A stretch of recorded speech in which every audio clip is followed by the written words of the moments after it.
Lionel Messi inter মায়ামিতে যোগ দেওয়ার পর এক রেকর্ড করছে তারা। নতুন করে লেখা হচ্ছে তাদের ক্লাবের ইতিহাস। এমএলএসে ইন্টার মায়ামি এবারই প্রথম টানা ৫ ম্যাচে জয় পেয়েছে। এর আগে এমএলএসে কখনও টানা ৫ ম্যাচে জয় ছিল না তাদের। সর্বোচ্চ ৪ ম্যাচ টানা জয় করেছিল তারা ২০২২ সালে। পরপর দুইবার ৪ ম্যাচ জয় করলেও সেবার পঞ্চম ম্যাচে টানা জয় পায়নি তারা। এই অপরাজিত থাকার রেকর্ড আরও বাড়াতে পারবে কি তারা?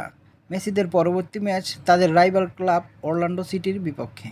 অরল্যান্ডো সিটির মাঠে এই ম্যাচটি অনুষ্ঠিত হবে ১৬ই মে বৃহস্পতিবার বাংলাদেশ সময় ভোর ৫টা ৩০ মিনিটে, ভারতীয় সময় ভোর ৫টা, আর সৌদি আরব সময় রাত ২টা ৩০ মিনিটে।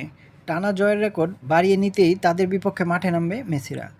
প্রতিপক্ষ হিসেবে অরল্যান্ডো সিটি কেমন তা বলতে গেলে দুই দলের সর্বশেষ ৫ দেখায় ৩টিতে জিতেছে ইন্টার মায়ামি, একটি ড্র হয়েছে আর একটি ম্যাচ জিতেছে অরল্যান্ডো সিটি। তাদের বিপক্ষে মেসির ২ ম্যাচে ৪টি গোল রয়েছে।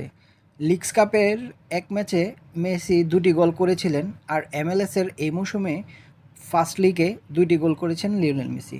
প্রতিপক্ষ হিসাবে তাদের সাথে গোল করতে পছন্দ করে লিওনেল মেসি। এই ম্যাচে লিওনেল মেসি কয়টি গোল করবেন তা অবশ্যই কমেন্টে জানাবেন।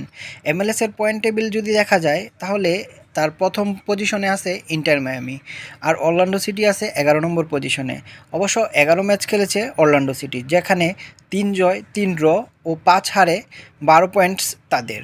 ফুটবল সহ খেলাধুলার সকল তথ্যবহুল আপডেট পেতে আমাদের চ্যানেলটি সাবস্ক্রাইব করে অবশ্যই আমাদের পাশে থাকবেন। ধন্যবাদ।